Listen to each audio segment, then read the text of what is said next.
中国制造的米鹭，那像大量用俗价卖来咱台湾，触及到咱国产的米鹭。财政部甲经济部是拢已经初步认定，确实有倾销的记录。为着要防止咱台湾的产业继续受害，对于7月初3开始，就要扣临时反倾销税。针对中国的米鹭，上济是要扣到64.14%税金。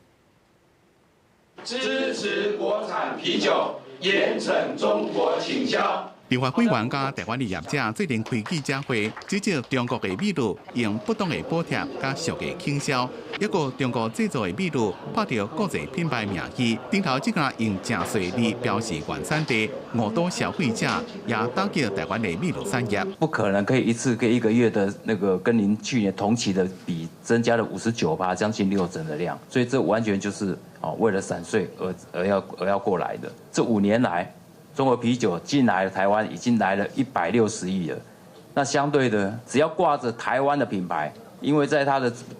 在华注册信息不完整的这样子政策之下，我们完全没有办法过去。在南部，他们的一个方式就是，只要庙会只要有这样的绕境，他们就有整箱提供，整箱在送。这个部分对我们这个台湾烟酒造成很大的影响。即马政府也出手对中国产制进口米鹭，抑个特定劣压比亚贡品，初步认定是有倾销的疑虑。为了要防止台湾的产业继续受害，自7月初3开始要扣临时反倾销税，对中国米鹭进入是基林百辉，扣的税率是13.13%到64.14%。劣压贡品是16.9%到20.15%，期限是4个月。有倾销的一个情势，而且对国内的产业有造成实质的损害。最后核定日之前的这一段期间呢，对上述的产品呢来苛征这个临时反倾销税，为期4个月。大家放心因为这是初步的认定，所以接下来呢，我们财政部呢，